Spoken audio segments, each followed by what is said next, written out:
जिदन बाणी नाल प्यार ते विश्वास जागया उदन गुरु ने दर तो चुक के घर में लै आना, फिर तोट नहीं किसी चीज़ की रहनी। और याद रखियो सदियां तक वो चीज़ां रहिंदियां ने। जिहड़ा नाभा शहर बनिया ना, नाभा, ये नाभा पटियाला ते जींद की रियासत का राज गुरु छेवें पातशाह गुरु हरगोबिंद साहब महाराज ने दिता है। सुनियो ध्यान नाल।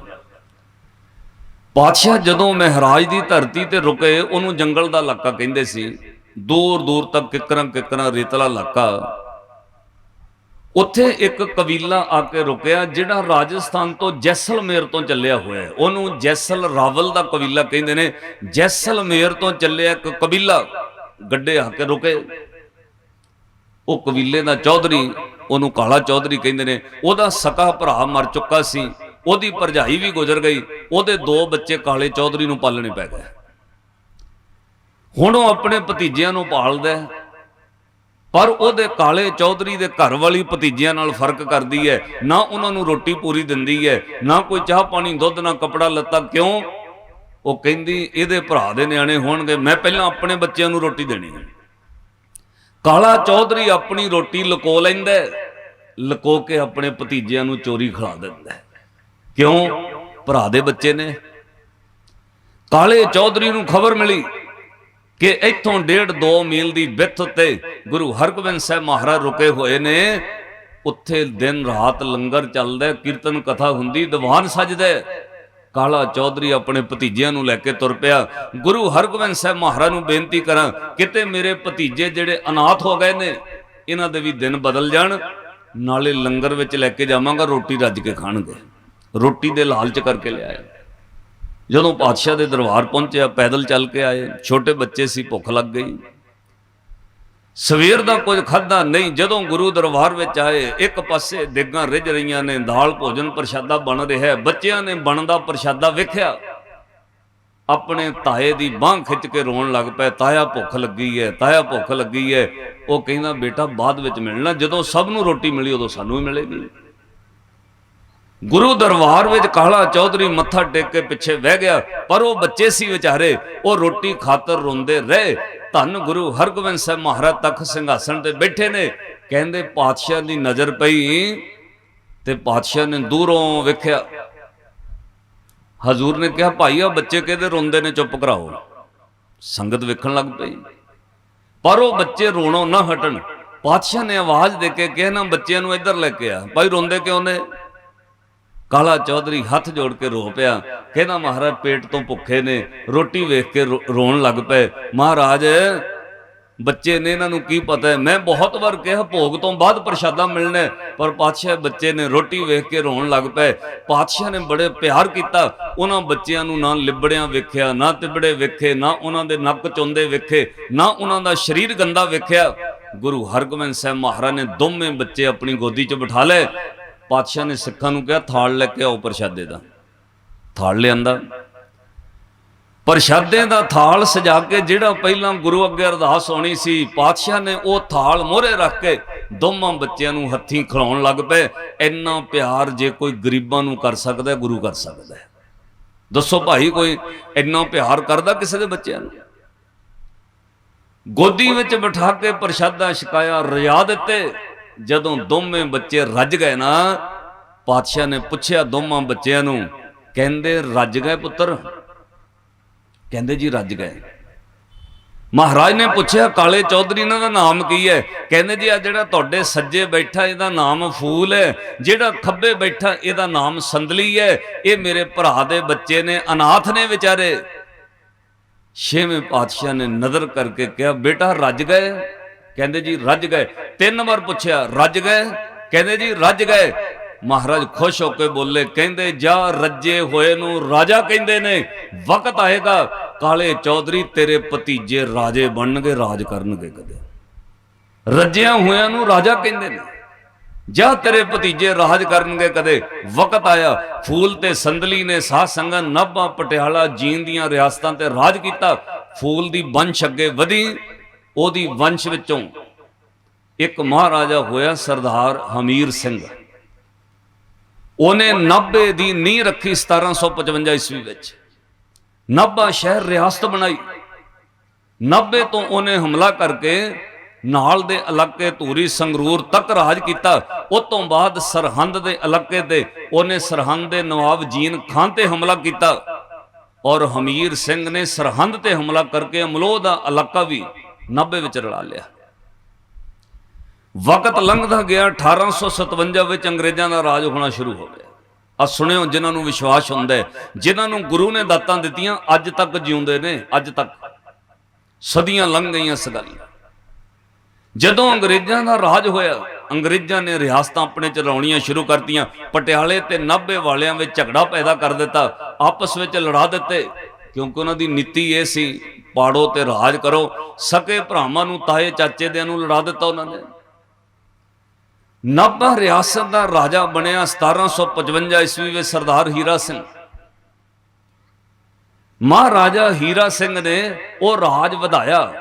ਉਹਨੇ ਦੀਵਾਨ ਖਾਲਸਾ ਬਣਾਇਆ, ਉਹਨੇ ਅੰਮ੍ਰਿਤਸਰ ਸ਼ਹੀਦ ਖਾਲਸਾ ਅਸਥਾਨ ਕਾਲਜ ਬਣਾਇਆ, ਉਹਨੇ ਯੂਨੀਵਰਸਿਟੀਆਂ ਬਣਾਉਣੀਆਂ ਸ਼ੁਰੂ ਕੀਤੀਆਂ, ਵਿਦਿਅਕ ਅਦਾਰੇ ਵਧਾਏ ਔਰ ਸਿੱਖੀ ਦਾ ਪ੍ਰਚਾਰ ਕੀਤਾ। ਉਹਦੀ ਕੁੱਲ ਵਿੱਚ ਵਕਤ ਪਾ ਕੇ ਇੱਕ ਰਾਜਾ ਹੋਇਆ ਜਿਹਨੂੰ ਮਹਾਰਾਜਾ ਰਿਪੁਦਮਨ ਸਿੰਘ ਕਹਿੰਦੇ ਨੇ। ਉਹਦਾ 100 ਸਾਲਾ ਥੋੜੇ ਦਿਨ ਪਹਿਲਾਂ ਮਨਾਇਆ। ਨਾਭਾ ਰਿਆਸਤ ਦਾ ਰਾਜਾ ਬਣਿਆ ਰਿਪੁਦਮਨ ਸਿੰਘ। ਸਾਧ ਸੰਗਤ, ਉਹਨੇ ਜਦੋਂ ਰਾਜ ਭਾਗ ਸੰਭਾਲਣਾ ਸੀ ਨਾ, ਪਟਿਆਲੇ ਨਾਭੇ ਜੀਂਦ ਰਿਆਸਤਾਂ ਦੇ ਰਾਜਿਆਂ ਨੂੰ ਅੰਗਰੇਜ਼ ਬਿਠਾਉਂਦੇ ਰਹੇ। ਵਾਇਸਰਾਏ ਭਾਰਤ ਦਾ ਅੰਗਰੇਜ਼ ਆਉਂਦਾ ਸੀ, ਉਹ ਤਾਜਪੋਸ਼ੀ ਕਰਦਾ ਸੀ, ਰਾਜ ਦਿੰਦਾ ਸੀ ਰਿਆਸਤਾਂ ਦਾ, ਕਿਉਂਕਿ ਉਹਦਾ ਰਾਜ ਸੀ ਹਿੰਦੁਸਤਾਨ ਦੇ। ਰਿਪੁਦਮਨ ਸਿੰਘ ਦੀ ਉਮਰ ਛੋਟੀ ਹੈ, ਪਰ ਜਵਾਨੀ ਵਿੱਚ ਉਹਨੂੰ ਰਾਜ ਮਿਲਿਆ। ਉਹਨੇ ਰਾਜ ਗੱਦੀ ਤੇ ਬਹਿਣ ਲੱਗਿਆਂ ਸਭ ਤੋਂ ਪਹਿਲਾਂ ਕ੍ਰਾਂਤੀਕਾਰੀ ਫੈਸਲਾ ਲਿਆ। ਕਿਉਂ? ਉਹਨੂੰ ਸ਼੍ਰੀ ਮਹਾਨ ਸੰਤ ਬਾਬਾ ਅਤਰ ਸਿੰਘ ਜੀ ਮਸਤੂ ਆਣੇ ਵਾਲਿਆਂ ਦੀ ਸੰਗਤ ਮਿਲੀ। ਸੰਤ ਦੀ ਸੰਗਤ ਨਾਲ ਅੰਦਰ ਵਿਸ਼ਵਾਸ ਪੈਦਾ ਹੋਇਆ, ਦੇਣ ਵਾਲਾ ਰੱਬ ਹੈ, ਦੇਣ ਵਾਲਾ ਗੁਰੂ ਹੈ, ਤੁਸੀਂ ਬੰਦਿਆਂ ਦੇ ਝੋਲੀ ਚੱਕ ਕਿਉਂ ਬਣੇ? ਰਿਪੁਦਮਨ ਸਿੰਘ ਨੇ ਐਲਾਨ ਕਰਕੇ ਕਿਹਾ, ਮੈਂ ਅੰਗਰੇਜ਼ਾਂ ਕੋਲੋਂ ਤਾਜਪੋਸ਼ੀ ਨਹੀਂ ਲੈਣੀ। ਰਿਪੁਦਮਨ ਸਿੰਘ ਨੇ ਵਾਇਸਰਾਏ ਨੂੰ ਇਨਕਾਰ ਕਰਤਾ, ਮੈਂ ਅੰਗਰੇਜ਼ਾਂ ਦੀ ਤਾਜਪੋਸ਼ੀ ਨਹੀਂ ਲੈਣੀ। ਜਿੱਦਣ ਮੇਰੀ ਤਾਜਪੋਸ਼ੀ ਹੋਏਗੀ ਉਦਣ ਗੁਰੂ ਗ੍ਰੰਥ ਸਾਹਿਬ ਜੀ ਦਾ ਪ੍ਰਕਾਸ਼ ਕੀਤਾ ਜਾਏਗਾ। ਗੁਰੂ ਗ੍ਰੰਥ ਸਾਹਿਬ ਦੀ ਤਾਬਿਆ ਪੰਜ ਪਿਆਰੇ ਆਉਣਗੇ ਔਰ ਸ਼੍ਰੀਮਾਨ ਸੰਤ ਬਾਬਾ ਅਤਰ ਸਿੰਘ ਜੀ ਮਸਤੂਆਣੇ ਵਾਲੇ ਪਹੁੰਚੇ। ਪੰਜਾਂ ਪਿਆਰਿਆਂ ਨੇ ਅਰਦਾਸ ਕਰਕੇ ਮਹਾਰਾਜਾ ਰਿਪੁਦਮਨ ਸਿੰਘ ਦੀ ਤਾਜਪੋਸ਼ੀ ਕੀਤੀ। ਅੰਗਰੇਜ਼ਾਂ ਦੀ ਨਜ਼ਰ ਵਿੱਚ ਉਹ ਅੰਦਰ ਹੀ ਅੰਦਰ ਹੁਣ ਖੜਕਣ ਲੱਗ ਪਿਆ, ਵੇ ਤਾਂ ਕ੍ਰਾਂਤੀਕਾਰੀ ਸਿੱਖ ਰਾਜਾ ਹੋ ਗਿਆ। ਉਹਨੇ ਕਿਹਾ, ਗੁਰੂ ਗ੍ਰੰਥ ਸਾਹਿਬ ਮਹਾਰਾਜ ਤੋਂ ਵੱਡਾ ਕੋਈ ਨਹੀਂ ਤਾਜਪੋਸ਼ੀ ਕਰਨ ਵਾਲਾ। ਬੰਦਿਆਂ ਦੀ ਕੀਤੀ ਤਾਜਪੋਸ਼ੀ ਵਿਨਸ ਜਾਂਦੀ ਹੈ, ਬੰਦਿਆਂ ਦੀਆਂ ਦਿੱਤੇ ਤਾਜ ਲੈ ਜਾਂਦੇ ਨੇ। 5 ਸਾਲ ਪਹਿਲਾਂ ਲੋਕ ਬਿਠਾਉਂਦੇ ਨੇ, 25 ਸਾਲੀ ਲਾ ਦਿੰਦੇ ਨੇ, ਪਰ ਜਿਹਨੂੰ ਰੱਬ ਜਾਂ ਗੁਰੂ ਬਿਠਾਉਂਦਾ ਉਹਨੂੰ ਕੋਈ ਨਹੀਂ ਲਾ ਸਕਦਾ। ਸਦੀਆਂ ਤੱਕ ਉਹਦਾ ਨਾਮ ਰਹਿੰਦਾ। ਗੁਰੂ ਗ੍ਰੰਥ ਸਾਹਿਬ ਦੀ ਤਾਬਿਆ ਤਾਜਪੋਸ਼ੀ ਹੋਈ। 1919 ਵਿੱਚ ਜਲਿਆਂਵਾਲੇ ਬਾਗ ਦੀ ਘਟਨਾ ਹੋ ਗਈ। ਸਭ ਤੋਂ ਪਹਿਲਾਂ ਜੇ ਕਿਸੇ ਨੇ ਅੰਗਰੇਜ਼ਾਂ ਦਾ ਵਿਰੋਧ ਕੀਤਾ ਸਾਹਮਣੇ ਆ ਕੇ, ਮਹਾਰਾਜਾ ਰਿਪੁਦਮਨ ਸਿੰਘ ਨੇ ਕੀਤਾ। ਨਾਭੇ ਦੇ ਰਾਜੇ ਮਹਾਰਾਜਾ ਰਿਪੁਦਮਨ ਸਿੰਘ ਨੇ ਜਦੋਂ ਸਨ 1921 ਵਿੱਚ ਸਾਕਾ ਨਨਕਾਣਾ ਸਾਹਿਬ ਵਰਤਿਆ, ਸਭ ਤੋਂ ਪਹਿਲਾਂ ਵਿਰੋਧ ਕੀਤਾ ਮਹਾਰਾਜਾ ਰਿਪੁਦਮਨ ਸਿੰਘ ਨੇ। ਅੰਗਰੇਜ਼ਾਂ ਨੇ ਕਿਹਾ ਇਹ ਤਾਂ ਵੱਧਦਾ ਜਾਂਦਾ ਹੈ। 1923 ਵਿੱਚ ਚੁੱਕ ਕੇ ਉਹਨੂੰ ਕਾਲੇ ਪਾਣੀ ਦੀ ਸਜ਼ਾ ਮਦਰਾਸ ਭੇਜ ਦਿੱਤਾ। ਪਹਿਲਾਂ ਦੇਹਰਾਦੂਨ ਰੱਖਿਆ, ਫਿਰ ਮਦਰਾਸ ਦੀ ਜੇਲ੍ਹ ਵਿੱਚ ਭੇਜ ਦਿੱਤਾ। 20 ਸਾਲ ਮਹਾਰਾਜਾ ਰਿਪੁਦਮਨ ਸਿੰਘ ਜੇਲ੍ਹ ਵਿੱਚ ਰਿਹਾ। ਅੰਗਰੇਜ਼ ਪਤਾ ਕੀ ਕਹਿੰਦੇ ਰਹੇ? ਸਾਡੀ ਅਧੀਨਗੀ ਮੰਨ ਲਾ, ਤੈਨੂੰ ਰਾਜ ਦੇਣੇ। ਅੱਛਾ, ਹੁਣ ਆਪਣੇ ਮਨ 'ਚ ਸੋਚਿਓ, ਅਸੀਂ ਕਹਿੰਦੇ ਫਿਰ ਕੀ ਹੋਇਆ, ਕੇਸ ਕਟਾ ਲੈ, ਫਿਰ ਰੱਖ ਲੈਣਗੇ, ਬਾਹਰ ਹੀ ਭੇਜਣਾ, ਤਾਂ ਕੀ ਹੋਇਆ? ਸਿੱਖੀ ਦਾ ਕੀ ਹੈ?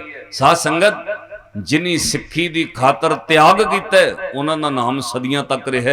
ਜਿਨ੍ਹਾਂ ਕਿਹਾ ਕੋਈ ਨਹੀਂ ਸਿੱਖੀ ਦਾ ਕੀ ਹੈ, ਉਹਨਾਂ ਦੇ ਪੱਲੇ ਕੁਝ ਨਹੀਂ ਰਿਹਾ। ਉਹ ਥੋੜੇ ਸਾਲ ਦੀ ਖੇਡ ਹੈ।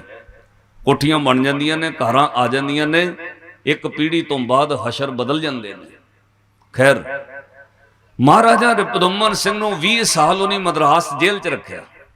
ਅੰਗਰੇਜ਼ ਕਹਿੰਦੇ ਰਹੇ ਜੇ ਤੂੰ ਅਧੀਨਗੀ ਮੰਨ ਲੈ ਤੈਨੂੰ ਰਾਜ ਵਾਪਸ ਦੇਣੇ। ਉਹਨੇ 20 ਸਾਲ ਰਾਜ ਵਾਪਸ ਲੈਣ ਲਈ ਅਧੀਨਗੀ ਨਹੀਂ ਮੰਨੀ, ਕੈਦ ਕੱਟੀ। 20 ਸਾਲਾਂ ਵਿੱਚ ਉਹਨੂੰ ਹੌਲੀ ਹੌਲੀ ਸਲੋ ਪੋਇਜ਼ਨ ਦੇ ਕੇ ਮਾਰਨ ਲੱਗੇ। ਅਖੀਰ ਅੰਗਰੇਜ਼ ਵਾਇਸਰਾਏ ਪੁੱਛਦੇ, ਕਹਿੰਦਾ ਮਹਾਰਾਜਾ ਰਿਪੁਦਮਨ ਸਿੰਘ ਤੇਰੀ ਕੋਈ ਆਖਰੀ ਖੁਆਇਸ਼? ਸਾਤੋਂ ਕੋਈ ਪੁੱਛੇ ਨਾ ਵੀ ਆਖਰੀ ਖੁਆਇਸ਼, ਅਸੀਂ ਕਹਿੰਦੇ ਬਾਹਰ ਦਾ ਵੀਜ਼ਾ ਲੱਗ ਜਾਏ, ਫੈਮਿਲੀ ਬਾਹਰ ਚਲੀ ਜਾਏ। ਮਹਾਰਾਜਾ ਰਿਪੁਦਮਨ ਸਿੰਘ ਨੂੰ ਪੁੱਛਿਆ, ਤੂੰ ਗੁਰੂ ਦਾ ਸਿੱਖ ਹੈ, ਤੇਰੀ ਕੋਈ ਆਖਰੀ ਖੁਆਇਸ਼? ਕਹਿੰਦਾ ਆਖਰੀ ਇੱਕੋ ਹੀ ਖੁਆਇਸ਼ ਹੈ, ਮੇਰੀ ਤਾਜਪੋਸ਼ੀ ਗੁਰੂ ਗ੍ਰੰਥ ਸਾਹਿਬ ਦੀ ਤਾਬਿਆ ਹੋਈ ਸੀ, ਮੈਨੂੰ 5 ਪਿਆਰਿਆਂ ਨੇ ਰਾਜ ਦਿੱਤਾ ਸੀ, ਇਹ ਠੀਕ ਹੈ ਤੁਸੀਂ ਜ਼ਬਰ ਜ਼ੁਲਮ ਨਾਲ ਖੋਲਿਆ, ਮੈਨੂੰ ਮਾਰ ਵੀ ਦਿਓਗੇ, ਪਰ ਸਿੱਖਾਂ ਦੇ ਦਿਲਾਂ ਵਿੱਚ ਮੈਂ ਸਦੀਆਂ ਤੱਕ ਰਾਜ ਕਰਦਾ ਰਵਾਂਗਾ। ਮੈਨੂੰ ਤੁਸੀਂ ਰਾਜ ਖੋਲਿਆ, ਪਰ ਸਿੱਖਾਂ ਦੇ ਦਿਲਾਂ ਵਿੱਚ, ਸਿੱਖ ਕੌਮ ਦੀ ਦਿਲ 'ਚ ਮੈਂ ਸਦੀਆਂ ਤੱਕ ਰਾਜ ਕਰਦਾ ਰਵਾਂਗਾ। ਆਖਰੀ ਕੋਈ ਖੁਆਇਸ਼ ਹੈ, ਮੈਨੂੰ ਸ਼੍ਰੀ ਹਜ਼ੂਰ ਸਾਹਿਬ ਦਰਸ਼ਨ ਕਰਾਉਣ ਲੈ ਕੇ ਜਾਓ, ਮੈਂ ਖੰਡੇ ਵਾਟੇ ਦੀ ਪੌਲ ਛਕਣੀ ਚਾਹੁੰਦਾ। ਮਰਨ ਤੋਂ ਪਹਿਲਾਂ ਉਹਨੇ ਦੁਆਰਾ ਅੰਮ੍ਰਿਤ ਪਾਨ ਕੀਤਾ ਔਰ ਸਾਧ ਸੰਗਤ ਸਨ 1942 ਵਿੱਚ ਮਹਾਰਾਜਾ ਰਿਪੁਦਮਨ ਸਿੰਘ ਦੀ ਮੌਤ ਹੋ ਗਈ। ਅੱਜ 100 ਸਾਲ ਬਤੀਤ ਹੋ ਚੱਲੇ। 1923 ਚ ਉਹਨੂੰ ਕੈਦ ਕੀਤਾ ਸੀ, 100 ਸਾਲ ਲੰਘੇ। 100 ਸਾਲਾਂ ਬਾਅਦ ਵੀ ਅੱਜ ਸਿੱਖ ਕੌਮ ਮਹਾਰਾਜਾ ਰਿਪੁਦਮਨ ਸਿੰਘ ਨੂੰ ਯਾਦ ਕਰਦੀ ਹੈ। ਪਤਾ ਕਿਉਂ?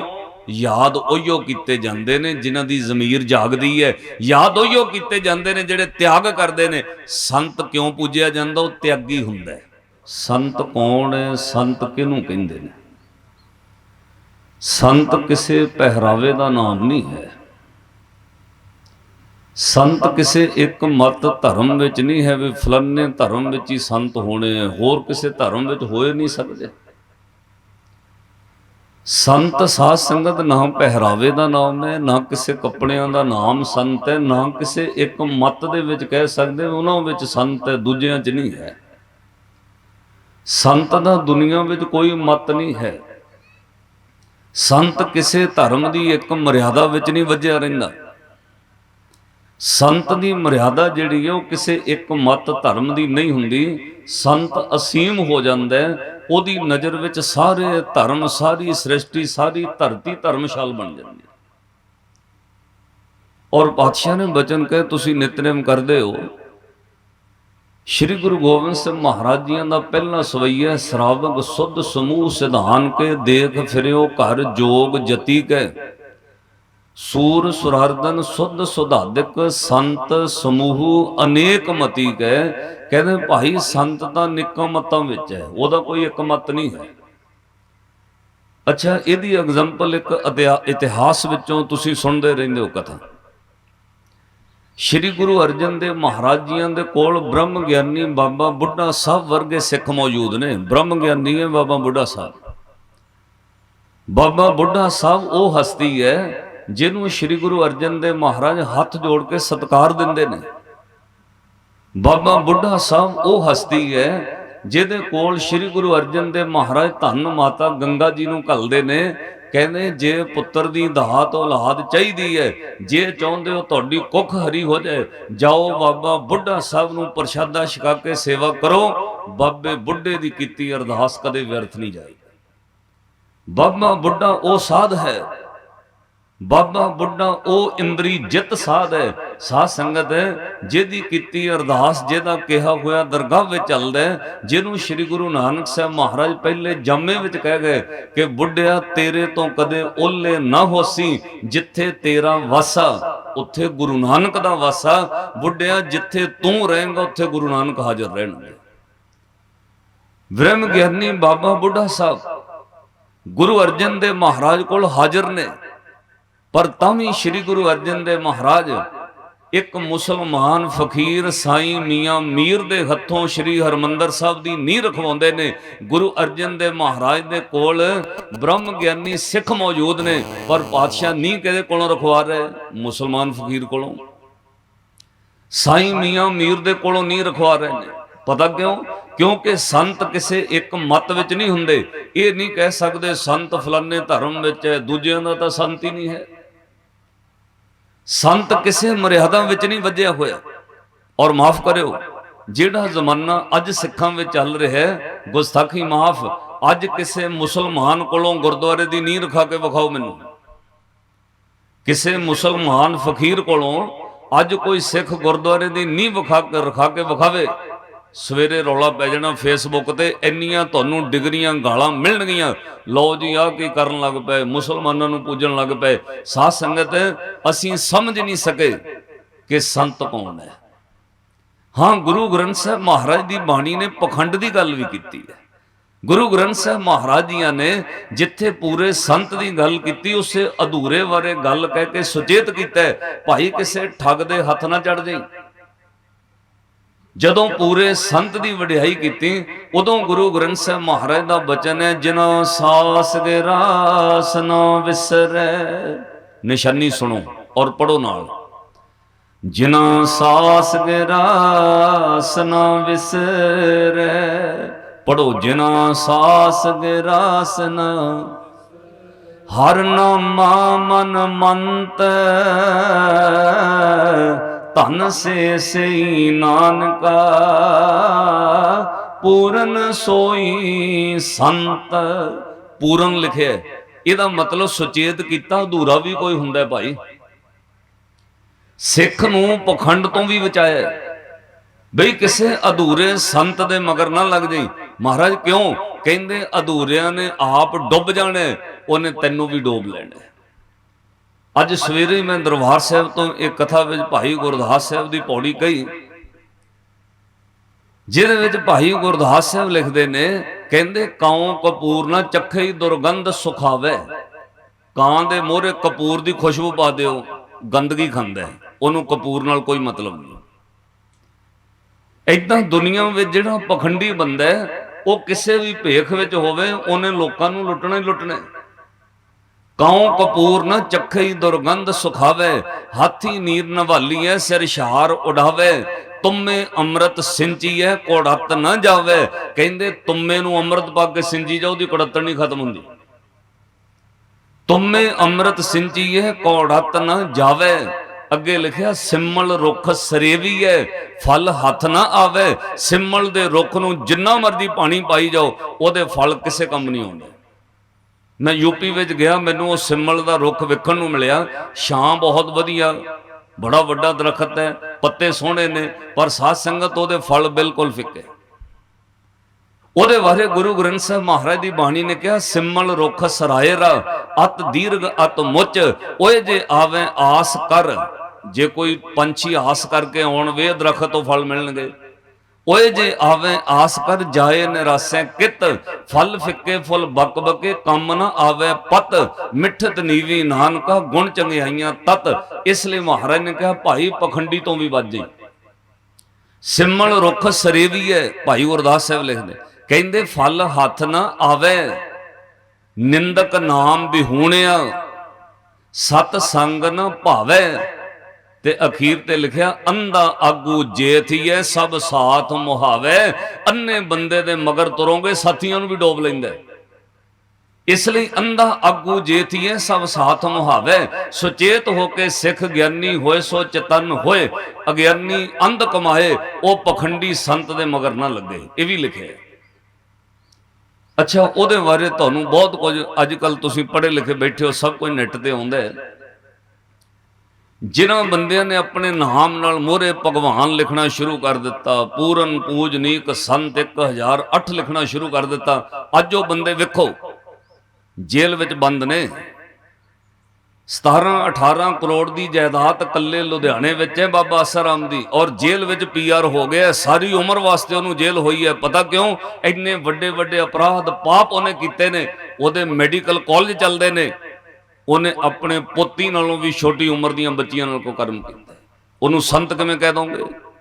जिन्हों 3-3 स्टेटां दे लोग मत्था टेकदे सी, अज सरसे वाला बाबा जेल विच पक्का हो गया। इसलिए पातशाह ने बाणी अंदर सुचेत किया, नाल सानू क्या पूरन संत दा सत्कार करी। रोज सिख सौण लग्या हथ जोड़ के मंगदे, अंतरजामी पुरख विधाते शरदा मन की पूरे। नानक दास यह सुख मांगे, मोह को कर संतन की धूरे। जिना सास ग्रास न बिसरे, हर नामा मन मंत। धन से सही नानका पूर्ण सोई संत। और संत समूह अनेक मती गए, वो किसी पहरावे किसी मत का वजह होया नहीं है। जिमें दरिया का पानी सीमा में चलता है, वह नाम रखे हुंदा, ओदी सीमा मुकदी अगे वह नाम होर बदल जाता है। इथों दरिया लंघदा उन्होंने सतलुज कहोगे। जदों इहो दरिया जाके अगे पाकिस्तान में डिगदा, उत्तों चुनाव शुरू हो जाता है। इधरों दरिया चलदा, ਉਹਦੀ सीमा व्यासा चलदा, व्यासा ਦੀ सीमा मुक जाती है, अगे जाके करतारपुर तो पाकिस्तान विच मिलदा, ਉਹਨੂੰ रावी कह दिंदे ने। भाई जिहड़ा सीमा विच है ਉਹਦਾ कोई नाम है, जिहड़ा असीम हो जाए ਉਹਦਾ कोई नाम नहीं। जदों पानी दरियावां चों लंघ के सागर विच मिलदा है, समुंदर दा कोई नाम नहीं, ਉਹ पानी सिर्फ सागर अखाउंदा है। इदां संत ਉਹ हुंदा ना किसी वेड़े दा, ना परिवार दा, ना पिंड दा, ना देश दा, ਉਹ पूरी सृष्टि का साझा हुंदा है। ਉਹ ਤਾਂ ਧਰਤੀ ਭਾਗਾਂ ਵਾਲੀ ਜਿੱਥੇ ਉਹਦਾ ਜਨਮ ਹੁੰਦਾ ਹੈ, ਉਹ ਤਾਂ ਪਰਿਵਾਰ ਭਾਗਾਂ ਵਾਲਾ ਜਿਸ ਮਾਂ ਦੀ ਕੁੱਖ ਤੋਂ ਜਨਮ ਹੁੰਦਾ ਹੈ। ਅਦਰਵਾਈਜ਼ ਸੰਤ ਕਿਸੇ ਇੱਕ ਪਰਿਵਾਰ ਦਾ ਨਹੀਂ। ਹਾਂ, ਪਾਤਸ਼ਾਹ ਨੇ ਮਾਂ ਨੂੰ ਵਡਿਆਈ ਦਿੱਤੀ ਹੈ, ਭਾਈ ਉਹ ਮਾਂ ਧੰਤਾ ਯੋਗ ਹੈ ਜਿਹਦੀ ਕੁੱਖ ਤੋਂ ਕੋਈ ਸੰਤ ਜਨਮ ਲੈਂਦਾ। आप लिए लड़लाए दर दरवेश से, तिन धन जनेंदी माओ आए सफल से। साध संगत ये संत दी निशानी है, ये संत दी वडियाई है। हुण सुनियो, संत विच गुण किहड़े ने, किहड़ी गल करके कहिए वे आ बंदा संत है। गुरु ग्रंथ साहब महाराज जी की बाणी ने कहा, भाई संत विच गुण है, वो 8 पहर 24 घंटे रब नूं नेड़े जाणदा है। इस करके उहदे जीवन विच कदे मैल प्रवेश नहीं करदी। उहदे अंदर इक्को चीज़ है, रब दे प्रति विश्वास ते प्रेम। मैं अज सवेरे भी दरबार साहब तो बेनती कही, दुनिया विच कोई भी रिश्ता होवे, भावें वो दुनियावी पति पत्नी का रिश्ता है, भैन भरा का रिश्ता है, माँ प्यो का रिश्ता है, भरावां मित्र दोस्तां दा रिश्ता है, ते भावें सिखा सिख ते गुरु दा रिश्ता है, सारे रिश्तियां दा इक्को ही पासवर्ड है। पासवर्ड समझदे हो तुसीं? सारियां ने अपने मोबाइलां नूं लाया होया है। हर बंदा मोबाइल दा कोई पासवर्ड रखदा है। हुण तां लोग इन्ने कपटी हो गए, माफ करियो, बंदा इन्ना पड़दे विच ते कपट विच चलदा है। ये अपने परिवार विच ही रहिंदा है। अपने परिवार तो WhatsApp का पासवर्ड अलग है, फेसबुक का पासवर्ड अलग है। क्यों? कोई मेरा WhatsApp ना खोल के वेख ले किते, दिल विच इन्ना कपट है। सो डरे जे पाप कमावन दा धर्मी बगसेत, जिस घर विच ओले रखन लग जाण, समझो उस रिश्ते विच विश्वास नहीं है। सारे रिश्तियां दा कोई पासवर्ड है, प्रेम ते विश्वास। जे प्रेम ते विश्वास रखोगे तुहाडा रिश्ता अगे वधेगा। रब ते रब दे जन दा, सिख ते गुरु दा इक्को ही रिश्ता है, विश्वास दे सिर ते खड़ा है। जे विश्वास है गुरु ओदे नाल निभदा है, जे विश्वास है रिश्ता अगे वधदा है, जे विश्वास नहीं फिर कुछ भी नहीं मिलेगा। एक नुकता होर नोट करियो, मैं कई बार लाइव तो कहा, तुहाडे घर कोई मंगता आ जाए, मैनू कोई बंदा दस दिओ जिहड़ा मंगते नूं ड्राइंग रूम च बिठा के चाह पानी पिलाउंदा है। तुहाडे घर कोई कोठी मंगण आ जाए, तुसीं कोठी दे गेट तो अगे नहीं लंघण दिंदे, ਉਹਨੂੰ ਗਿੱਟਾਂ ਵਿੱਚ ਹੀ ਜੋ ਦੇਣੇ, ਖਾਣ ਪੀਣ ਨੂੰ ਖੈਰ ਪਾ ਕੇ ਦੇ ਦੇਈਦੇ ਹੈ। ਕਿਹੜਾ ਬੰਦਾ ਜਿਹੜਾ ਡਰਾਇੰਗ ਰੂਮ ਵਿੱਚ, ਲਿਵਿੰਗ ਰੂਮ 'ਚ ਬਿਠਾ ਕੇ ਕਹਿੰਦਾ ਮੰਗਤਾ ਆਇਆ ਉਹਨੂੰ ਰੋਟੀ ਖਿਲਾਓ? ਨਹੀਂ ਭਾਈ, ਉਹਨੂੰ ਗਿੱਟਾਂ ਤੋਂ ਮੋੜ ਦਿੰਦੇ ਨੇ। ਪਤਾ ਕਿਉਂ? ਘਰ ਵਿੱਚ ਉਹਨੂੰ ਬਿਠਾਈਦਾ ਜਿੱਤੇ ਵਿਸ਼ਵਾਸ ਹੋਵੇ, ਘਰ ਵਿੱਚ ਉਹਨੂੰ ਲਿਆਈਦਾ ਜਿਹਦੇ ਉੱਤੇ ਵਿਸ਼ਵਾਸ ਹੋਵੇ। ਜਿਹਦੇ ਉੱਤੇ ਵਿਸ਼ਵਾਸ ਤੇ ਪ੍ਰੇਮ ਨਹੀਂ, ਉਹਨੂੰ ਘਰ ਵਿੱਚ ਲੋਕ ਵਾੜਦੇ ਨਹੀਂ। ਇਦਾਂ ਗੁਰੂ ਵੀ ਉਸੇ ਸਿੱਖ ਨੂੰ ਘਰ 'ਚ ਵਾੜਦਾ ਜਿਹੜਾ ਸਿੱਖ ਗੁਰੂ ਦੇ ਪ੍ਰਤੀ ਵਿਸ਼ਵਾਸ ਰੱਖਦਾ। ਜੇ ਵਿਸ਼ਵਾਸ ਪਾਤਰ ਨਹੀਂ, ਤੁਸੀਂ ਚੀਜ਼ਾਂ ਮੰਗੋਗੇ ਮਿਲ ਜਾਣਗੀਆਂ, ਗੁਰੂ ਮੋੜ ਦਿੰਦਾ। ਅਰਦਾਸਾਂ ਕਰਾਓਗੇ ਪੂਰੀਆਂ ਹੋ ਜਾਣਗੀਆਂ, ਗੁਰੂ ਮੋੜ ਦੇਗਾ ਤੁਹਾਨੂੰ। ਪਰਤ ਕੇ ਥੋੜੇ ਸਾਲਾਂ ਬਾਅਦ ਉਹੀਓ ਚੀਜ਼ ਦੁਖਦਾਈ ਹੈ। ਲੋਕੀ ਅਰਦਾਸਾਂ ਕਰਾ ਕੇ ਕੋਈ ਬਾਹਰ ਵਿਦੇਸ਼ ਦਾ ਕੋਈ ਹੋਰ ਕੰਮ ਕਰਦੇ, 5 ਸਾਲਾਂ ਬਾਅਦ ਰੋਣ ਕਿਉਂ ਲੱਗ ਪੈਂਦੇ ਨੇ? ਕਿਉਂਕਿ ਜੋ ਮੰਗਿਆ ਸੀ ਭਾਈ ਉਹ ਗੁਰੂ ਨੇ ਦੇ ਦਿੱਤਾ। ਤੂੰ ਗੁਰੂ ਨੂੰ ਮੰਗਿਆ ਹੀ ਨਹੀਂ ਹੈ, ਤੂੰ ਸੁੱਖ ਮੰਗੇ ਨੇ, ਸੁੱਖਾਂ ਦਾ ਦਾਤਾ ਨਹੀਂ ਮੰਗਿਆ। ਕਿਉਂਕਿ ਸੁੱਖ ਤੋਂ ਬਾਅਦ ਹਮੇਸ਼ਾ ਦੁੱਖ ਆਉਂਦਾ। ਜੇ ਤੂੰ ਸੁੱਖਾਂ ਦੇ ਦਾਤੇ ਨੂੰ ਮੰਗ ਲੈਂਦਾ, ਦੁੱਖ ਕਦੇ ਵੀ ਨਹੀਂ ਸੀ ਆਉਣਾ। ਤੂੰ ਇਕੱਲੇ ਸੁੱਖ ਮੰਗੇ ਨੇ। ਇਸ ਲਈ ਪਾਤਸ਼ਾਹ ਕਹਿੰਦੇ, ਬਿਨ ਤੁਧ ਹੋਰ ਜੇ ਮੰਗਣਾ, ਸਿਰ ਦੁੱਖਾਂ ਕੇ ਦੁੱਖ। ਇੱਕ ਵਾਰ ਪੜੋ, ਤੁਹਾਨੂੰ ਯਾਦ ਰਹੇਗਾ। ਜਦੋਂ ਨਿਤਨੇਮ ਕਰਨਾ, ਦੁਨਿਆਵੀ ਚੀਜ਼ਾਂ ਮੰਗੋ, ਪਰ ਨਾਲ ਇਹ ਕਹੋ, ਪਾਤਸ਼ਾਹ ਕਿਰਪਾ ਕਰਿਓ ਤੁਹਾਡਾ ਨਾਮ ਨਾ ਵਿਸਰੇ। ਕਿਉਂਕਿ ਜੇ ਨਾਮ ਚੇਤੇ, ਫਿਰ ਦੁੱਖ ਨਹੀਂ ਅੱਗੇ ਵਧਣਗੇ।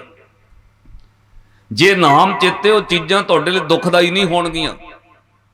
ਪੜੋ, ਵਿਣ ਤੁਧ ਹੋਰ ਜੇ ਮੰਗਣਾ, ਸਿਰ ਦੁੱਖਾਂ ਕੈ ਦੁੱਖ। ਮੰਗਣਾ ਕੀ ਹੈ? ਦੇਹੁ ਨਾਮ ਸੰਤੋਖੀਆ ਉਤਰੇ ਮਨ ਕੀ ਭੁੱਖ। हे ਵਾਹਿਗੁਰੂ ਆਪਣਾ ਨਾਮ ਦਿਓ ਜਿਹਦੇ ਨਾਲ ਮਨ ਸੰਤੋਖੀ ਹੋ ਜਾਏ। ਇੱਕ ਮਾਈ ਮੈਨੂੰ ਕਹਿੰਦੀ ਕਥਾ ਤੋਂ ਉੱਠੇ ਅਸੀਂ, ਕਹਿੰਦੀ ਬਾਬਾ ਜੀ ਅਰਦਾਸ ਕਰ ਦਿਓ ਕਾਕੇ ਨੇ ਬਾਹਰ ਜਾਣਾ ਹੈ। ਮੈਂ ਉਹਨੂੰ ਪੁੱਛਿਆ ਫਿਰ ਵੀ ਇਹਨੇ ਕਿਵੇਂ ਜਾਣਾ ਬਾਹਰ? ਆਈਲੈਟਸ ਕੀਤੀ ਹੋਈ ਹੈ, ਫਾਈਲ ਲਾਈ ਹੋਈ ਹੈ, ਆਈਲੈਟਸ ਕਰਕੇ ਬਾਹਰ ਜਾਣਾ ਹੈ? ਕਹਿੰਦੀ ਨਹੀਂ ਨਹੀਂ ਆਈਲੈਟਸ ਨਹੀਂ ਕੀਤੀ ਇਹਨੇ, ਇਹ ਤਾਂ 12ਵੀਂ ਚੋਂ ਪਾਸ ਹੀ ਨਹੀਂ ਹੋਇਆ। ਮੈਂ ਉਹਨੂੰ ਕਿਹਾ ਫਿਰ ਕਿਵੇਂ ਜਾਣਾ ਹੈ? ਵਿਆਹ ਸ਼ਾਦੀ ਕੀਤੀ ਇਹਦੀ, ਕੋਈ ਵਿਆਹ ਸ਼ਾਦੀ ਕਰਕੇ ਜਾਣਾ? ਕਹਿੰਦੀ ਨਹੀਂ ਬਾਬਾ ਜੀ ਵਿਆਹ ਸ਼ਾਦੀ ਕਰਕੇ ਵੀ ਨਹੀਂ ਭੇਜਣਾ। ਮੈਂ ਕਿਹਾ ਫਿਰ ਬਾਹਰ ਕਿਵੇਂ ਜਾਣਾ ਹੈ? ਕਾਹਦੀ ਅਰਦਾਸ ਕਰੀਏ? ਐਵੇਂ ਥੋੜੀ ਅਰਦਾਸ ਕਰਨਾ, ਕਾਹਦਾ ਬਾਹਰ ਕਿਵੇਂ ਜਾਣਾ ਹੈ? ਕਹਿੰਦੀ 2 ਨੰਬਰ 'ਚ ਜਾਣਾ ਹੈ। ਹੱਦ ਹੋ ਗਈ ਗੱਲ ਵਾਲੀ। ਹੁਣ 2 ਨੰਬਰ ਵਾਲੀਆਂ ਅਰਦਾਸਾਂ ਅਸੀਂ ਕਰੀਏ ਤੁਹਾਡੀਆਂ? 2 ਨੰਬਰ ਵਿੱਚ ਜਾਣਾ ਹੈ, ਇਹਦਾ ਮਤਲਬ 2 ਨੰਬਰ ਵਾਲੀਆਂ ਅਰਦਾਸਾਂ ਗੁਰਦੁਆਰੇ ਕਰਾਓ। ਕੱਲ ਨੂੰ ਡੋਂਕੀ ਲਾ ਕੇ ਫਸ ਜਾਏਗਾ, ਜੇਲ੍ਹ ਵਿੱਚ ਰਹੇਗਾ, ਪੈਸੇ ਡੁੱਬ ਜਾਣਗੇ, ਫਿਰ ਕਿੱਧਰ ਜਾਓਗੇ? ਮੈਂ ਉਹਨੂੰ ਕਿਹਾ ਬੀਬੀ 2 ਨੰਬਰ ਵਾਲੀ ਅਰਦਾਸ ਨਹੀਂ ਇੱਥੇ ਹੁੰਦੀ, ਤੁਹਾਨੂੰ ਬੇਨਤੀ ਹੈ ਇਹ ਬੱਚਾ ਨਹੀਂ ਪੜਿਆ, ਕੋਈ ਪੜ੍ਹੀ ਲਿਖੀ ਬੱਚੀ ਰਿਸ਼ਤੇਦਾਰੀ ਚੋਂ ਲੱਭੋ, ਮਰਿਆਦਾ ਨਾਲ ਵਿਆਹ ਸ਼ਾਦੀ ਕਰਕੇ ਫਿਰ ਤੋਰੋ ਜੇ ਬਾਹਰ ਭੇਜਣਾ। ਪਰ ਸਾਧ ਸੰਗਤ ਸਾਡਾ ਸਵਾਰਥ ਲਾਲਚ ਤੇ ਖੜਾ ਹੈ। ਭਾਵੇਂ ਜਾਨ ਜੋਖਮ ਵਿੱਚ ਚਲੀ ਜਾਏ, ਭਾਵੇਂ ਪੈਸੇ ਲੁੱਟੇ ਜਾਣ, ਭਾਵੇਂ ਰਿਸ਼ਤੇ ਖਰਾਬ ਹੋ ਜਾਣ, ਅਸੀਂ ਗਲਤ ਚੀਜ਼ਾਂ ਮੰਗ ਰਹੇ ਹਾਂ। ਔਰ ਬਾਅਦ ਵਿੱਚ ਲੋਕ ਰੋਂਦੇ ਨੇ। ਗੁਰੂ ਗ੍ਰੰਥ ਸਾਹਿਬ ਮਹਾਰਾਜ ਦੀ ਬਾਣੀ ਦਾ ਪ੍ਰਕਾਸ਼ ਹੈ। ਤੁਹਾਨੂੰ ਮੈਂ ਬੇਨਤੀ ਕਰਾਂ, ਇਹ ਸਮਾਗਮ ਵਰਸੀਆਂ ਪਤਾ ਕਿਉਂ ਰੱਖੀਆਂ ਨੇ? ਗੁਰੂ ਦੀ ਮੱਤ ਸਿੱਖਣ ਵਾਸਤੇ। ਇਹ ਕੋਈ ਮੇਲਾ ਲਾਉਣ ਵਾਸਤੇ ਥੋੜੀ ਹੈ। ਤੁਸੀਂ ਤਾਂ ਬਾਜ਼ਾਰਾਂ 'ਚ ਜਾਓ, ਜੋ ਮਰਜ਼ੀ ਵੇਖਦੇ ਹੋ ਬਾਜ਼ਾਰਾਂ 'ਚ ਮੇਲੇ। ਗੁਰਦੁਆਰੇ ਜੋੜ ਮੇਲਾ ਇਸ ਲਈ ਕਰੀਦਾ ਭਾਈ ਕੋਈ ਸਿੱਖ ਕੇ ਜਾਈਏ, ਕੋਈ ਜੀਵਨ ਵਿੱਚ ਧਾਰਨ ਕਰੀਏ, ਕੋਈ ਗੁਰੂ ਦੀ ਮੱਤ ਸਿੱਖੀਏ, ਮੱਤ ਸਿੱਖ ਕੇ ਗੁਰੂ ਅੱਗੇ ਅਰਦਾਸ ਕਰੀਏ, ਮਹਾਰਾਜ ਸਾਨੂੰ ਮੱਤ ਦਿਓ। ਅਰਦਾਸ ਕਰੋ, ਮਹਾਰਾਜ ਸਾਨੂੰ ਤੁਹਾਡੇ ਦਰ ਦਾ ਸੁੱਖ ਚਾਹੀਦਾ, ਇਹ ਤੁਸੀਂ ਦਿਓ। ਕਿਵੇਂ ਦੇਣਾ? ਜਿੱਦ ਕਰਕੇ ਨਹੀਂ ਮੰਗਣਾ। ਰੱਬ ਦੇ ਪਿਆਰੇ ਭਗਤ ਰੱਬ ਕੋਲੋਂ ਕੁਝ ਵੀ ਨਹੀਂ ਮੰਗਦੇ। ਸ਼੍ਰੀ ਗੁਰੂ ਗੋਬਿੰਦ ਸਿੰਘ ਮਹਾਰਾਜ ਨੇ ਜਦੋਂ ਰੱਬ ਕੋਲੋਂ ਮੰਗੇ, ਕੋਈ ਗੱਲ ਸਾਨੂੰ ਸਿਖਾਈ, ਕਹਿੰਦੇ ਮੈਨੂੰ ਵੀ ਲਾਲਚ ਹੈ, ਪਰ ਲਾਲਚ ਪਤਾ ਕਾਹਦਾ ਹੈ? ਕਲਗੀਧਰ ਪਾਤਸ਼ਾਹ ਕਹਿੰਦੇ ਉਹ ਪਦਾਰਥਾਂ ਦਾ ਲਾਲਚ ਨਾ ਕਰੀ, ਚੀਜ਼ਾਂ ਦਾ ਲਾਲਚ ਨਾ ਕਰੀ, ਵਿਦੇਸ਼ ਦਾ ਲਾਲਚ ਨਾ ਕਰੀ। ਜੇ ਲਾਲਚ ਕਰਨਾ ਮੰਗ ਗੁਰੂ ਕਰੋ, ਇਹ ਲਾਲਚ ਹੋ ਗੁਣ ਤੋ ਉਚਰੋ। ਮਹਾਰਾਜ ਮੇਰੇ ਅੰਦਰ ਲਾਲਚ ਪੈਦਾ ਕਰੋ, ਮੈਂ ਤੁਹਾਡੇ ਗੁਣ ਉਚਾਰਨ ਕਰਾਂ, ਨਿਤਨੇਮ ਕਰਾਂ, ਲਾਲਚ ਪੈਦਾ ਕਰੋ। ਇੱਕ ਜਪਜੀ ਸਾਹਿਬ ਹੋਰ ਪੜਾਂ, ਮੇਰੇ ਅੰਦਰ ਲਾਲਚ ਪੈਦਾ ਕਰੋ। ਅੱਧਾ ਘੰਟਾ ਗੁਰਦੁਆਰੇ ਬਹਿਣਾ, ਮਨ ਕਰੇ ਹੋਰ ਬੈਠਾ ਅੱਧਾ ਘੰਟਾ। ਜਪਜੀ ਸਾਹਿਬ ਪੜਿਆ, ਦਿਲ ਕਰੇ ਇੱਕ ਜਪਜੀ ਸਾਹਿਬ ਅੱਜ ਹੋਰ ਕਰੀਏ।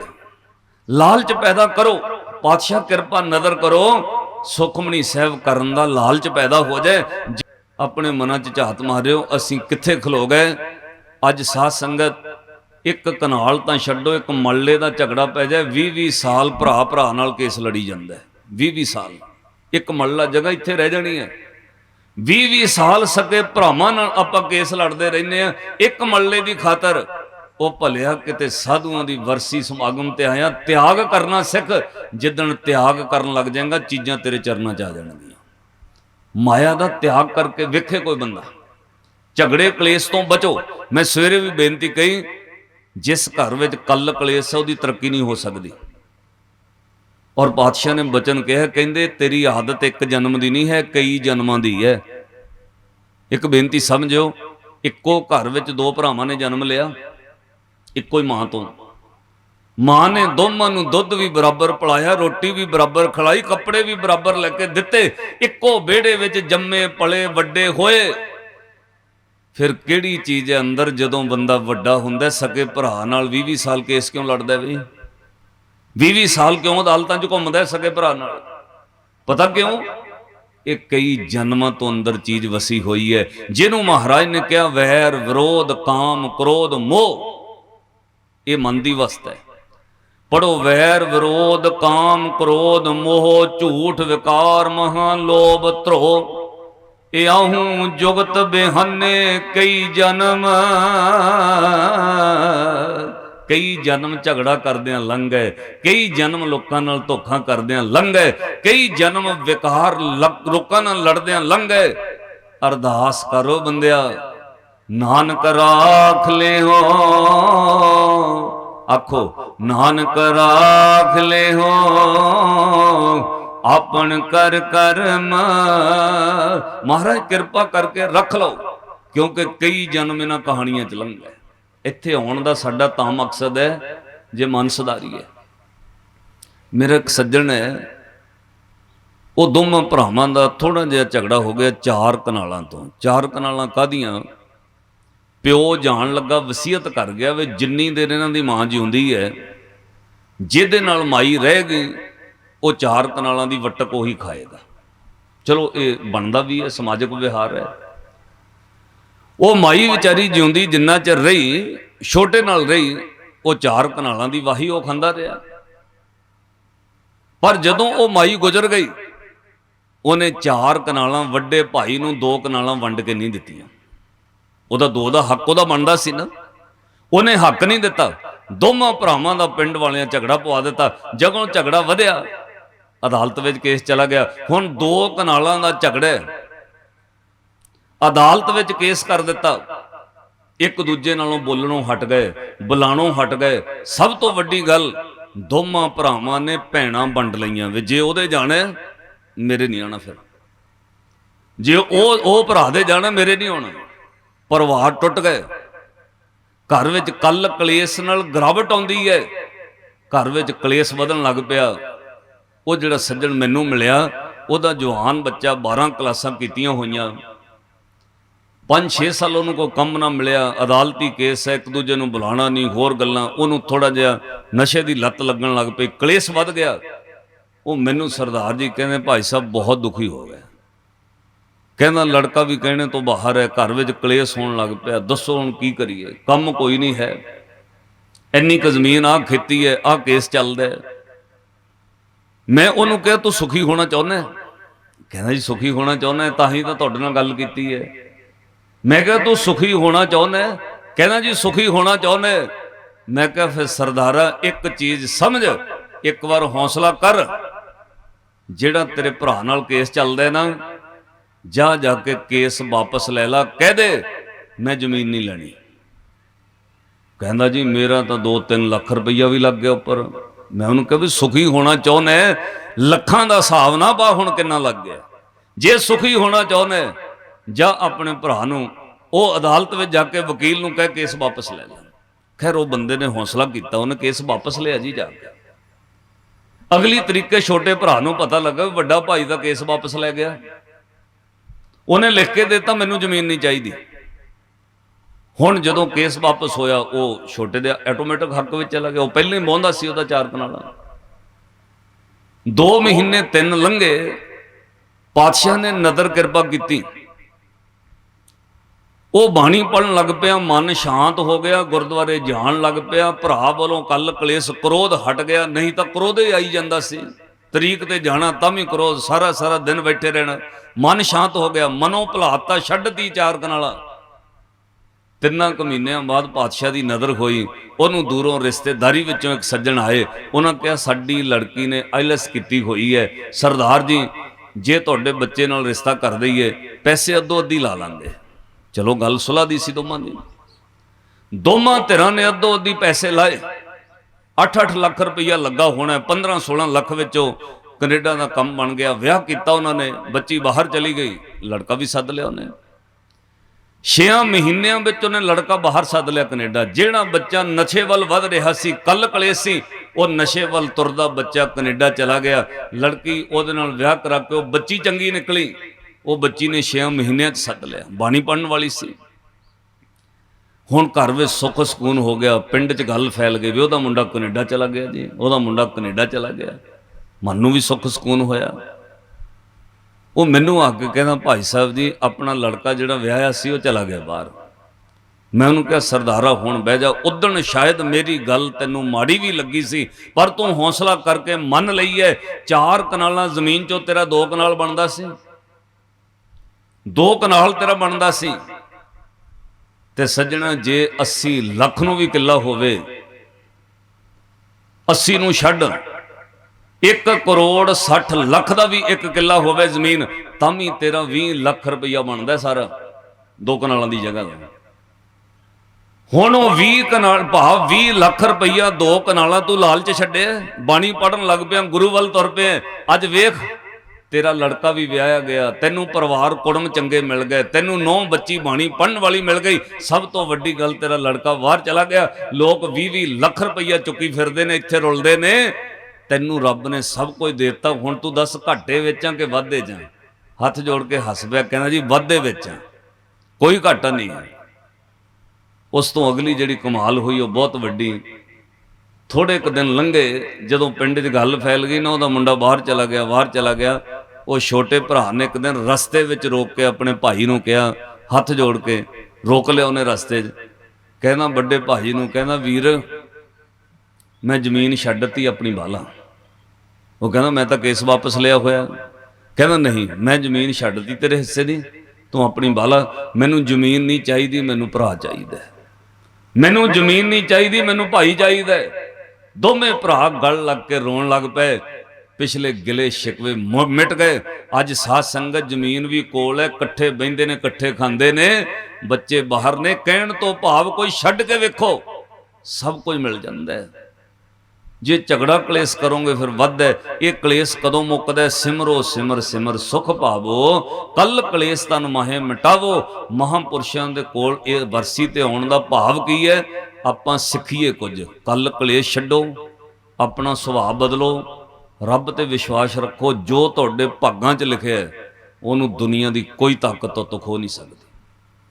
ਔਰ ਜੇ ਕੁਝ ਭਾਗਾਂ ਵਿੱਚ ਨਹੀਂ ਵੀ ਲਿਖਿਆ, ਤੁਸੀਂ ਆਪਣੀ ਯਤਨ ਕੋਸ਼ਿਸ਼ ਚਲਾਕੀ ਨਾਲ ਲੈ ਨਹੀਂ ਸਕਦੇ। ਪਰ ਮੇਰਾ ਇੱਕ ਵਿਸ਼ਵਾਸ ਹੈ, ਉਹ ਸਿੱਖਾ ਜੋ ਤੇਰੇ ਭਾਗਾਂ 'ਚ ਲਿਖਿਆ ਮਿਲਣਾ ਹੀ ਮਿਲਣਾ ਹੈ। ਜੇ ਤੇਰੇ ਭਾਗਾਂ 'ਚ ਨਹੀਂ ਵੀ ਕੁਝ ਲਿਖਿਆ, ਗੁਰੂ ਅੱਗੇ ਅਰਦਾਸ ਕਰ, ਸੇਵਾ ਕਰ। ਜੋ ਭਾਗਾਂ 'ਚ ਨਹੀਂ ਲਿਖਿਆ ਗੁਰੂ ਉਹ ਵੀ ਲਿਖ ਦਿੰਦਾ। ਪਰ ਤੂੰ ਕੱਲੀਆਂ ਚੀਜ਼ਾਂ ਨਾ ਮੰਗੀ, ਨਾਲ ਮੰਗ ਲਈ। ਬੰਦਗੀ ਕਰਨ ਵਾਲੇ ਭਗਤਾਂ ਨੇ ਰੱਬ ਕੋਲੋਂ ਮੰਗਿਆ, ਦੋਏ ਸਿਰ ਮੰਗੋ ਚੂਨਾ ਪਾਓ ਕਿ ਉਹ ਸੰਗ ਲੂਨਾ, ਅੱਧ ਸਿਰ ਮੰਗੋ ਦੱਲੇ ਮੋਕੋ ਦੋਨੋਂ ਵਕਤ ਜਵਾਲੇ, ਖਾਟ ਮੰਗੋ ਚੌਪਾਈ ਸਿਰਹਾਣਾ ਅਵਰ ਤੁਲਾਈ, ਉੱਪਰ ਕੋ ਮੰਗੋ ਖਿੰਤਾ ਤੇਰੀ ਭਗਤ ਕਰੇ ਜਨ ਥਿੰਤਾ। ਸਭ ਕੁਝ ਮੰਗ ਕੇ ਭਗਤਾਂ ਨੇ ਪਤਾ ਕੀ ਮੰਗਿਆ? ਕਹਿੰਦੇ ਰੱਬ ਜੀ ਮੈਂ ਲਾਲਚ ਨਹੀਂ ਕੀਤਾ, ਇਹ ਤਾਂ ਮੇਰੀ ਲੋੜ ਸੀ। ਹੇ ਰੱਬ ਜੀ ਮੈਂ ਲਾਲਚ ਨਹੀਂ ਕੀਤਾ, ਮੇਰੀ ਲੋੜ ਸੀ।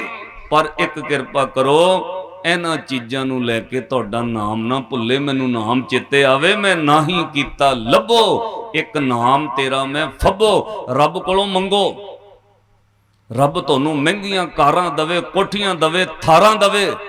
ਪਰ ਸੱਜਣਾ, ਉਹਨਾਂ ਥਾਰਾਂ ਵਿੱਚ ਗੰਦੇ ਗੀਤ ਨਾ ਚੱਲਣ, ਰੱਬ ਦਾ ਕੀਰਤਨ ਵੀ ਚੱਲੇ ਕਰੇ।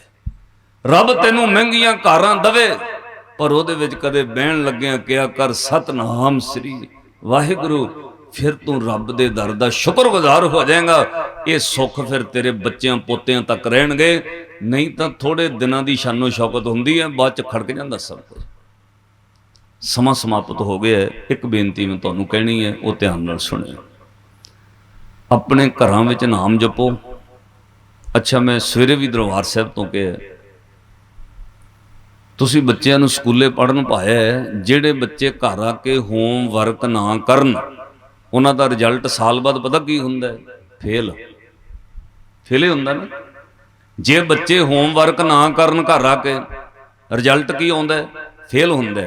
ਤੁਸੀਂ ਬੱਚਿਆਂ ਨੂੰ ਪਾਸ ਕਰਾਉਣ ਲਈ ਟਿਊਸ਼ਨਾਂ ਰਖਾਉਂਦੇ ਹੋ, ਬੱਚੇ ਪਾਸ ਹੋ ਜਾਣ, ਘਰ ਵਿੱਚ ਹੋਮਵਰਕ ਕਰਾਉਂਦੇ ਹੋ। ਜਿਹੜਾ ਬੱਚਾ ਹੋਮਵਰਕ ਨਾ ਕਰੇ ਸਕੂਲੋਂ ਆ ਕੇ, ਉਹਦਾ ਰਿਜ਼ਲਟ ਫੇਲ ਹੁੰਦਾ। ਸਾਨੂੰ ਵੀ ਗੁਰੂ ਨੇ ਹੋਮਵਰਕ ਦਿੱਤਾ ਹੋਇਆ। ਉਹ ਸਿੱਖਾ, ਤੂੰ ਗੁਰਦੁਆਰੇ ਆਉਣਾ, ਭਾਵੇਂ ਵਰਸੀ ਸਮਾਗਮ ਹੈ, ਭਾਵੇਂ ਸੰਗਰਾਂਦ ਤੇ ਆਉਣਾ, ਜਦੋਂ ਗੁਰਦੁਆਰਿਓਂ ਘਰ ਜਾਣਾ ਹੋਮਵਰਕ ਲੈ ਕੇ ਜਾ। ਆਪਣੇ ਘਰ ਜਾ ਕੇ ਕੋ ਹੋਮਵਰਕ ਕਰਿਓ। ਇਹਨੂੰ ਐ ਸਮਝ ਲਿਓ, ਦਿਸ ਇਜ਼ ਯੂਅਰ ਹੋਮਵਰਕ। ਇਹ ਤੁਹਾਨੂੰ ਮੈਂ ਨਹੀਂ ਦੇ ਰਿਹਾ, ਇਹ ਹੋਮਵਰਕ ਗੁਰੂ ਨੇ ਦਿੱਤਾ ਹੈ, ਕਰ ਲਿਓ ਜਾ ਕੇ। ਪਤਾ ਕਿਹੜਾ? ਜੇ ਪਾਸ ਹੋਣਾ। ਹੋਮਵਰਕ ਇਹ ਹੈ ਭਾਈ, ਜਦੋਂ ਸਵੇਰੇ ਨੀਂਦ ਵਿੱਚੋਂ ਜਾਗ ਖੁੱਲੇ, ਗੁਰੂ ਨੇ ਹੋਮਵਰਕ ਦਿੱਤਾ।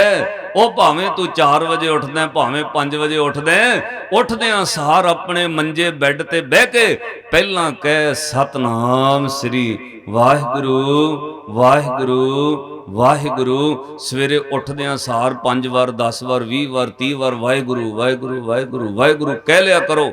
ਇਹ ਹੋਮਵਰਕ ਹੈ। ਕਿਹਨੇ ਦਿੱਤਾ? ਗੁਰੂ ਰਾਮਦਾਸ ਮਹਾਰਾਜ ਜੀ ਨੇ।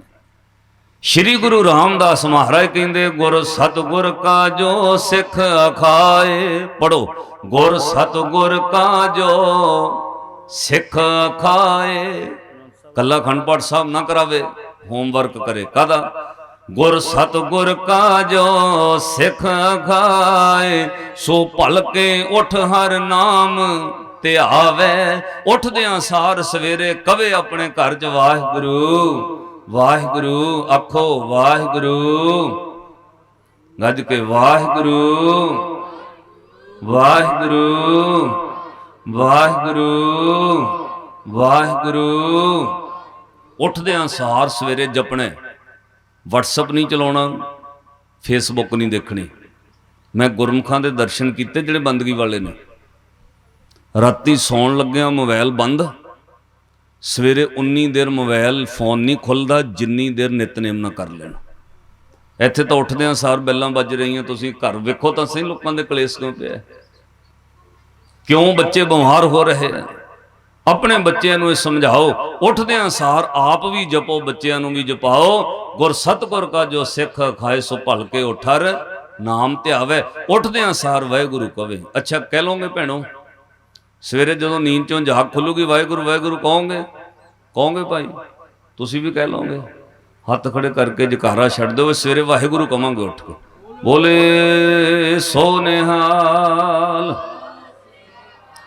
ये होमवर्क है, दिस इज योर होमवर्क। छोटे बच्चे नूं भी कहो, वड्डियां नूं भी कहो, जदों नींद चों जाग खुले, उठदियां सार पहलां अपने मंजे बैड ते बह के हथ जोड़ के कहना वाहिगुरू वाहिगुरू वाहिगुरू वाहिगुरू। एक महीने बाद वेखियो जे तुहाडे घर दी तसीर ना बदल जाए, मैनूं पुछ।